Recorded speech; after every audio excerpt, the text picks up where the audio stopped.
দর্শক বন্ধুরা, welcome back to my YouTube channel. বন্ধুরা, আমার ইউটিউব চ্যানেলে আপনাদের সকলকে স্বাগত জানাই। তো চলুন বিভিন্ন স্বনামধন্য পত্র পত্রিকায় প্রকাশিত কয়েকটি বিশেষ খবর দেখে নেওয়া যাক। রাষ্ট্রীয় খণ্ডে প্রকাশিত বিশেষ খবরটি হল, সাংগঠনিক আবর্তে শক্তি বাড়ছে বিপ্লবের। প্রদেশ বিজেপির নতুন রাজ্য কমিটি ও 7টি মোর্চার সভাপতির নাম ঘোষণার মধ্য দিয়ে নয়া সমীকরণের আভাস। সম্প্রতি রাজ্য কমিটি ও মোর্চার নেতাদের নতুন মুখগুলি প্রমাণ করছে প্রাক্তন মুখ্যমন্ত্রী বিপ্লব কুমার দেবের অস্তিত্ব। বিপ্লব গোষ্ঠীর অধিকাংশ নেতা নেত্রী স্থান পেয়েছেন নবগঠিত রাজ্য কমিটিতে। একই অবস্থা অধিকাংশ মোর্চার মুখগুলির ক্ষেত্রেও। বিজেপির ঘরোয়া রাজনীতির এই সমীকরণ থেকে স্পষ্ট বার্তা, আগামী দিনে বিজেপির সংগঠনে ক্ষমতা বাড়ছে বিপ্লব কুমার দেবের। ইতিমধ্যেই বিজেপির ঘরোয়া রাজনীতিতে মুখ্যমন্ত্রীর একটি বিরোধী লবি তৈরি হয়েছে। এই লবি অনেক বেশি শক্তিশালী। নবগঠিত রাজ্য কমিটিতে মুখ্যমন্ত্রীর বিরোধী লবির নেতারাই বেশি স্থান পেয়েছেন। মুখ্যমন্ত্রীর লবির নেতারা বেশি সুবিধা করতে পারেনি বলেই মনে করছেন রাজনীতিকরা। নতুন কমিটির নেতাদের চেহারা প্রমাণ করে আগামী দিনে সংগঠনে হাবি হচ্ছে মুখ্যমন্ত্রী বিরোধী শিবির। যুব মোর্চার সভাপতি পদে মুখ্যমন্ত্রী গ্রুপের প্রার্থী ছিলেন ভিকি প্রসাদ, কিন্তু ভিকিকে অনেক চেষ্টার পর যুব মোর্চার সভাপতি করা যায়নি। গোটা লবি ঝাঁপিয়ে পড়েছিল, তবে শেষ পর্যন্ত তারা সাফল্য পায়নি।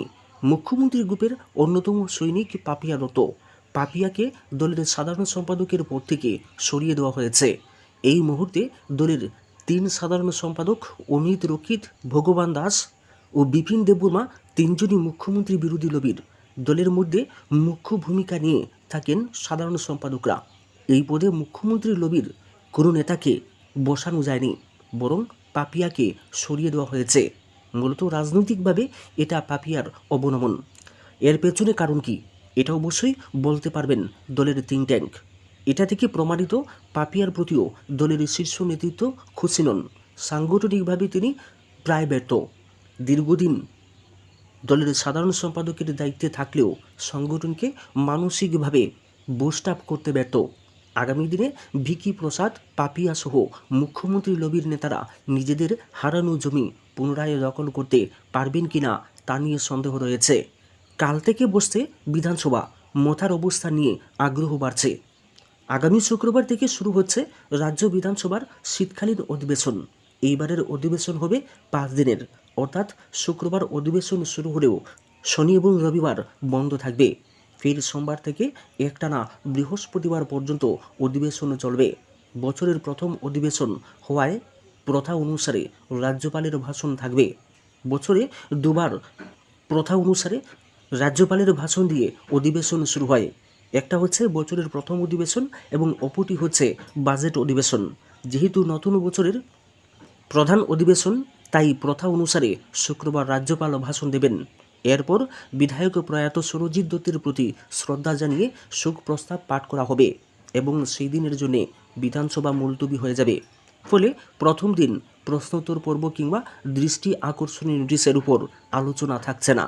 সোমবার থেকে রাজ্যপালের ভাষণের উপর আলোচনা এবং প্রশ্নোত্তর পর্ব সবটাই থাকবে। এখন প্রশ্ন হলো, বিধানসভা অধিবেশনে মথার কী ভূমিকা থাকবে? সরাসরি সরকার পক্ষের সমালোচনা করবে, নাকি সরকার পক্ষের সাথে হাত মিলিয়ে নিরপেক্ষ অবস্থান নেবে? কেউ কেউ বলছেন মথার ভূমিকা হবে সাপও মরবে না, লাঠিও ভাঙবে না। গত বিধানসভা নির্বাচনে এবং উপনির্বাচনে প্রমাণিত তিপ্রামতার শাসক দলের পক্ষেই অবস্থান নিয়েছে। গত বিধানসভা নির্বাচনে তিপ্রামতার কৌশলী চালেই বিজেপি দ্বিতীয়বারের জন্য মন্ত্রিসভা গঠন করতে পেরেছে। তাই তো বিজেপি এখনই মথাকে চটাতে চাইছে না, বরং মথার জন্যে বরণডালা তৈরি করছে শাসক শিবির। ইতিমধ্যেই মথাকে মন্ত্রিসভায় যোগ দেওয়ারও প্রস্তাবও দেওয়া হয়েছে, কিন্তু এই প্রস্তাব নিয়ে মথার অন্দরে চলছে ক্ষোভ বিক্ষোভ।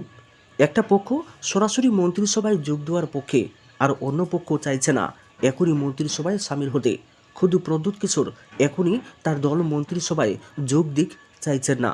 তিনি চাইছেন বিজেপির সমর্থনে পূর্ব ত্রিপুরা আসন থেকে প্রার্থী হতে, আর তাতে গ্রেটার ত্রিপুরাল্যান্ডের দাবিকে লোকসভায় পৌঁছে দেওয়া যাবে এবং ত্রিপুরাসাদের আর্থসামাজিক মান উন্নয়নের দাবি লোকসভায় তোলার আশ্বাস দিয়ে অন্তত আরও কয়েক বছর জনজাতিদের মগজ ধোলাই করা যাবে। তার মানে হলো লোকসভায় জিতলে আরও কিছুদিন ক্ষমতা ভোগ করতে পারবে মথার নেতারা। আর সরাসরি মন্ত্রিসভায় যোগ দিলে মতা সম্পর্কে পাহাড়ে ভুল বার্তা যাবে এবং বিরোধীদের চাপে মথা ও প্রদ্যুৎ কোণঠাসা হবে। এতে আইপিএফটির মতো অবস্থা যে হবে তা বুঝতে বাকি নেই মথার নেতাদের। এই অবস্থায় তারা এখনও বুঝতে পারছেন না তাদের ভূমিকা কী হবে। যদিও মথার পরিষদীয় দলের বৈঠক হয়েছে, সেই বৈঠকে সরকারের সাথে সরাসরি সংঘাতে না গিয়ে গঠনমূলক আলোচনা করা হবে বলে সিদ্ধান্ত হয়েছে। বিশেষ করে এডিসিকে আরও অধিক ক্ষমতা প্রদান, এডিসিকে সরাসরি অর্থ প্রদান, এডিসি এলাকার উন্নয়ন নিয়ে মথার বিধায়করা সরব হবেন বলে খবর। তবে সিপিএম এবং কংগ্রেস নানা ইস্যুতে ট্রেজারি বেঞ্চকে চেপে ধরতে পারে। বিশেষ করে আইনশৃঙ্খলা ইস্যুতে সরব হবে সিপিএম নেতৃত্ব। যদিও কংগ্রেস এখনও তাদের অবস্থান ঠিক করতে পারেনি। কংগ্রেসের 3 বিধায়কের মধ্যে চেহারা দেখাদেখি বন্ধ রয়েছে। গত বাজেট অধিবেশনে বিধায়ক সুদীপ রায় বর্মনকে বহিষ্কার করার পর কংগ্রেসের 2 বিধায়কের যে ভূমিকা ছিল তাতে আগামী অধিবেশনে কংগ্রেস এবং সিপিএমের পক্ষে 2 বিধায়ক থাকবেন কিনা সেটাই প্রশ্ন। 8টার বদলে 8:30 স্কুল, পঠন পাঠন লাঠে, যখন খুশি খোলা হচ্ছে বিদ্যালয়, হেলদুলহীন দপ্তর। সুশাসনের ত্রিপুরা রাজ্যে বিদ্যালয়ের শিক্ষা ব্যবস্থার এই কেমন দৃশ্য। সকাল 8টার পরিবর্তে বিদ্যালয়ের ছাত্রছাত্রীদেরকে দিয়ে 8:30টায় খোলা হচ্ছে বিদ্যালয়। গোলাঘাটি বিধানসভার কাঞ্চনমালা এসবি স্কুলে সোমবার সকাল 8:30 নাগাদ ঠিক এমনই দৃশ্য উঠে আসলো সাংবাদিকদের ক্যামেরায়, যেখানে সরকারের নিয়ম অনুসারে সকাল 8টায় খোলার কথা রয়েছে বিদ্যালয়টি, কিন্তু তার পরিবর্তে বিদ্যালয়ের শিক্ষকদের দায়িত্বজ্ঞানহীনতার কারণে সকাল 8টার পরিবর্তে খোলা হচ্ছে 8:30টায়, তাও আবার বিদ্যালয়ের ছাত্রছাত্রীদেরকে দিয়ে। বিদ্যালয়ের এক শিক্ষক নিজেই স্বীকার করেছেন বিদ্যালয় দেরিতে খোলা হয়েছে। সরকারি চাকরিজীবী বিদ্যালয়ের শিক্ষকরা যদি নিজেদের দায়িত্বকে এড়িয়ে চলে তাহলে ছাত্রছাত্রীদের আগামী ভবিষ্যৎ অন্ধকার ছাড়া আর কিছুই হবে না।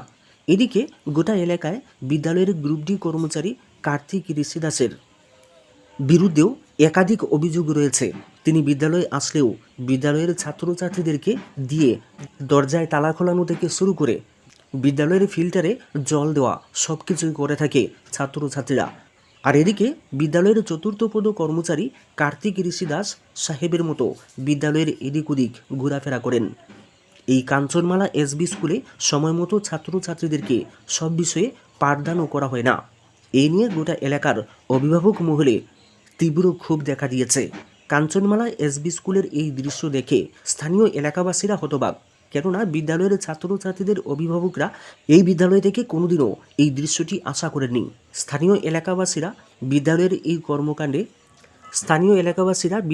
এই কর্মকাণ্ডে রাজ্য সরকারের দৃষ্টি আকর্ষণ করে দাবি জানাচ্ছে এই বিদ্যালয়ের শিক্ষা ব্যবস্থা যেন সঠিক থাকে তার ব্যবস্থা করতে।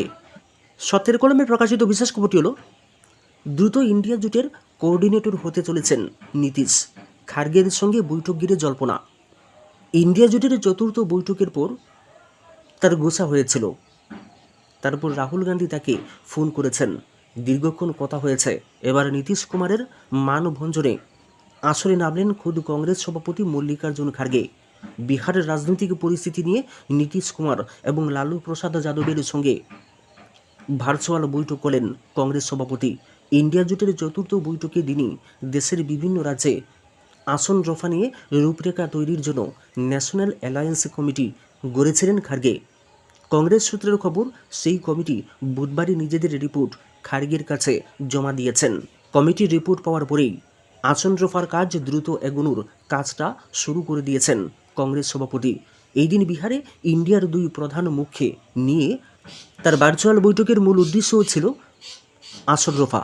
আসলে কংগ্রেস চাইছেন রাহুল গান্ধীর ভারত ন্যায় যাত্রা শুরু হওয়ার আগেই যেসব রাজ্য দিয়ে ওই যাত্রা যাবে সেই সব রাজ্যের আসন রফা চূড়ান্ত করে ফেলতে। সেই কাজটা বিহার দিয়ে শুরু করেছেন খার্গে। সূত্রের খবর, বিহারে কংগ্রেস বেশি আসন দাবি করেনি, তাই আসন রফায় বিশেষ অসুবিধা হওয়ার কথা নয়। তবে আসন রফার থেকেও এদিন আরও একটি তাৎপর্যপূর্ণ ঘটনা ঘটেছে এই ভার্চুয়াল বৈঠকে। সূত্রের খবর, এই দিনের বৈঠকে খার্গে নীতিশকে জানিয়েছেন শীঘ্রই তাকে ইন্ডিয়া জোটের কোঅর্ডিনেটর হিসেবে ঘোষণা করা হবে, যা রীতিমতো তাৎপর্যপূর্ণ। শোনা যাচ্ছে কংগ্রেস বহু আগেই নীতিশকে এই জোটের কোঅর্ডিনেটর করার প্রস্তাব দিয়েছিল। সেই ক্ষেত্রে খার্গেকে জোটের চেয়ারম্যান করা হতে পারে। সবটাই ঘোষণা হবে দ্রুত। জনশক্তিতে প্রকাশিত বিশেষ খবরটি হলো